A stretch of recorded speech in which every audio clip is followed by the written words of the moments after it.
नमस्कार, अनादि टीवी देख रहे हैं आप। मैं हूं आपके साथ ऋषिका गुप्ता। चलिए बुलेटिन की शुरुआत करेंगे उत्तराखंड के मुख्य खबरों के साथ, जहां आपको बताते सरकार शीतकालीन यात्रा को बढ़ावा दे रही है। शीतकालीन यात्रा को सरकार श्रद्धालुओं के लिए तैयार कर रही है। उत्तराखंड पहुंचेंगे श्रद्धालु। सरकार ने रणनीति बनाने की प्रक्रिया शुरू कर दी है। तो देखिए, अब जब चारधाम यात्रा की जो कपाट की हम बात कर रहे थे, केदारनाथ, यमुनोत्री, गंगोत्री धाम के कपाट बंद हो चुके हैं। बद्रीनाथ धाम के कपाट नवंबर में बंद होंगे और इसके बाद होगी शीतकालीन यात्रा की शुरुआत। यानी कि अब शीतकाल में भी उत्तराखंड पहुंच सकेंगे श्रद्धालु और धामों में दर्शन कर सकेंगे, जैसे कि ऊखीमठ में बाबा केदारनाथ के दर्शन हो सकेंगे। ऐसे ही सरकार ने रणनीति बनाने की प्रक्रिया शुरू कर दी है। रणनीति बनाई जा रही है ताकि शीतकाल में ज्यादा से ज्यादा श्रद्धालु उत्तराखंड पहुंचे, चारों धामों में दर्शन कर सकें और उन्हें किसी भी असुविधा का सामना ना करना पड़े। इसके लिए सरकार बेहतर रणनीति बना रही है। आपको बता दें, इस बार भी शीतकालीन यात्रा को बढ़ावा दिया जाएगा। पिछली बार जब शीतकालीन यात्रा का आगाज हुआ तब प्रधानमंत्री नरेंद्र मोदी खुद उत्तराखंड पहुंचे थे और उन्होंने इस बात का जिक्र किया था। शीतकालीन यात्रा को बढ़ावा देने की बात उन्होंने खुद कही थी और उत्तराखंड सरकार इस बात पर पूरा फोकस बनाए हुए है कि कैसे शीतकालीन यात्रा को बढ़ावा दिया जाए, शीतकाल में भी श्रद्धालु उत्तराखंड पहुंचे और दर्शन कर सकें। ज्यादा अपडेट्स के लिए हमारे साथ उत्तराखंड से state bureau head Sonu Singh phone line पर जुड़ गए हैं।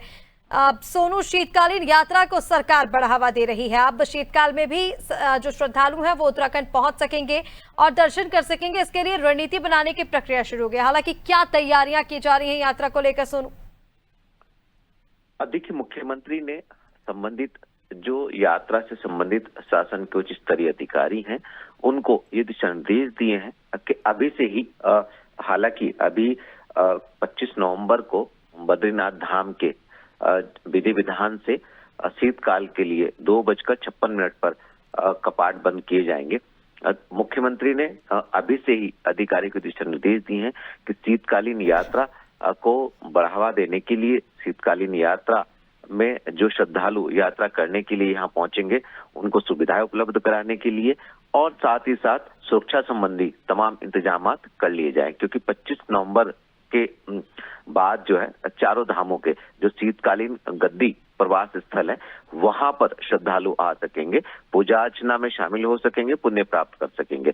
लिहाजा सरकार ने इस बात पर फोकस करना शुरू कर दिया है ऋषिका कि अब शीतकालीन यात्रा जैसे यमुनोत्री, गंगोत्री और केदारनाथ धाम के कपाट जो है वो विधि विधान से शीतकाल के लिए बंद हो चुके हैं। तो इनके जो शीतकालीन गद्दी प्रवास स्थल हैं जहां पर नियमित तौर पर पूजा पाठ की जाती है, यहाँ पर श्रद्धालु पहुंच सकेंगे, दर्शन कर सकेंगे और पुण्य प्राप्त कर सकेंगे। लिहाजा सरकार के मुखिया ने ही जब अधिकारी को दिशा निर्देश दिए हैं तो आप समझ सकते हैं कि अब आने वाले समय में सरकार, पूरा सरकारी अमला शीतकालीन यात्रा को बढ़ावा देने के लिए जुटता हुआ नजर आएगा, चूंकि सरकार इसको एक आर्थिकी से भी जोड़ करके देख रही है और ये स्थानीय लोगों के एक रोजगार का भी जरिया है।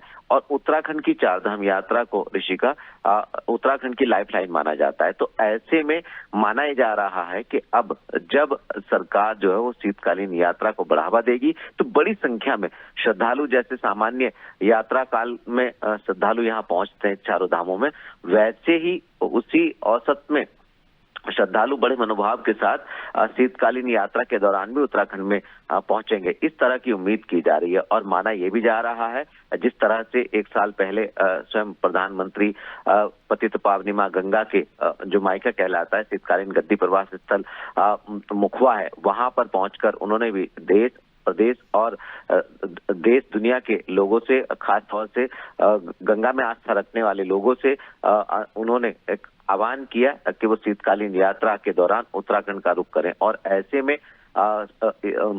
तमाम शीतकाल के दौरान पिछले साल यात्रा के दौरान श्रद्धालु यहाँ पहुंचे और अब सरकार इसको बढ़ावा देने के प्रयास करेगी। तो माना जा रहा है कि प्रधानमंत्री के आह्वान के बाद, मुख्यमंत्री के प्रयास के बाद, जो सरकारी तंत्र है उसकी मेहनत के बाद उत्तराखंड में इस साल शीतकाल यात्रा के दौरान बड़ी संख्या में श्रद्धालु पहुंचेंगे।